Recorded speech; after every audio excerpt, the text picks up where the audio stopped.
খানকে বেলা নবী মোহাম্মদ তোর মায়ের সুদি, খানকে বেলা নবী মোহাম্মদ তোর মা আমিনার সুদি, তোর মাই আছে না মা ফাতমা, ওই মা ফাতমার সুদি, তোর বউ আছে না মা আইসা, ওই খানকের সুদি, তোদের মা ফাতমা।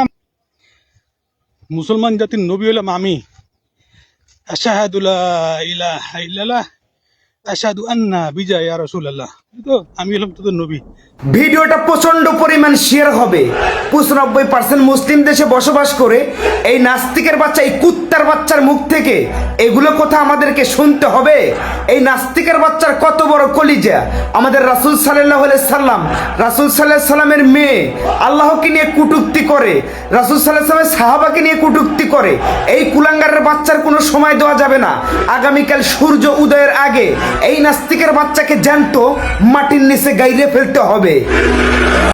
এই কুত্তার বাচ্চারা আমি আর কিছু বলতে চাই না, যা বলার এই বড় ভাই বলছে।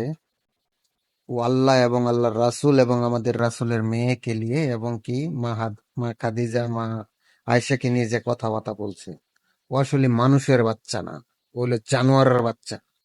ওর চর্মের ঠিক নেই, ও একটা বাস্টার্ড, জারজ সন্তান। এই ভিডিওটা অবশ্যই সবাই শেয়ার করবেন প্লিজ।